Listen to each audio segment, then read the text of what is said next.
وراه كنتحكموا باسم الملك بالظلم،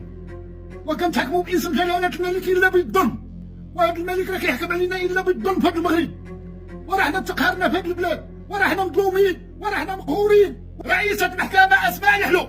فين ما خوتي كانت شي عاهرة كتعطينا محمد السادس، فين ما كانت شي عاهرة ديال هاد أسماء يحلو كانت دايرة مصيبة في هذه المحكمة الابتدائية بالقنيطرة، حكمت عليا بالزور، حكمت عليا بالزور هي ومحمد السادس، حكمت عليا بالزور هي ومحمد السادس، وربي غيزيدك مرض يا محمد السادس، كظلمنا في حقنا، ظلمنا في حياتنا، مجوعنا، قهرنا، كدخلنا على الحباسات، الله ياخذ فيك الحق، وربي غيزيدك مرض، وربي غيزيدك مرض، يا ظالم، انت محمد السادس ظالم، وكنطلب التحقيق يا محمد السادس ظالم، وانا ما نقولش لك عجلنا ليك، وانا ما نرجعش ليك، وانت ظالم يا محمد السادس، وانت قهرنا في حياتنا يا محمد السادس. انا كنناشد الرئيس ديال الجزائر اخوتي، كنناشد الرئيس تبون، انا كنزاو فيك، كنطالبك الا باللجوء الانساني،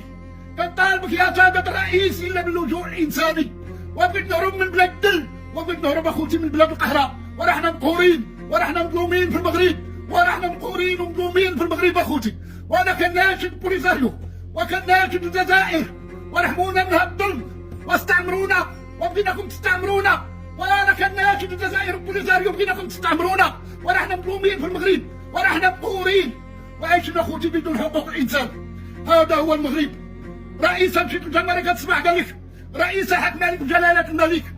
وجلالة الملك كتحكم علينا بالظلم، وجلالة الملك راك مريض، وراه ربي غيزيدك مرض جلالة الملك، وشوف من حالنا راه وانت هو اللي حاكمنا في هذه البلاد، وحاكمنا الا بالظلم وبالقهرة، وراه قهرتينا في حياتنا، الله يقهرك في صحتك وفي ولادك يا محمد السادس، راه قهرتينا، وكنطلب التحقيق ولا شي مسؤول ما يحقق معايا، ورئيسة دايره لي حيازات وضائط، وانا ما عنديش عيب الله، وانا ما عندي لا حيازه لا ظلم لا والو، وقهرتونا عباد الله، والله ياخذ فيك الحق ابو محمد السادس، والله ياخذ فيك الحق ابو محمد السادس، ظلمنا في حقنا، وانت ابو محمد السادس ظلمنا في حقنا، الله ياخذ فيك الحق، وغدا يوم القيامه تحاسبوا معك، وربي معذبك في الدنيا قبل الاخره من اجل الظلم والتظلم على المواطنين عباد الله، وهذا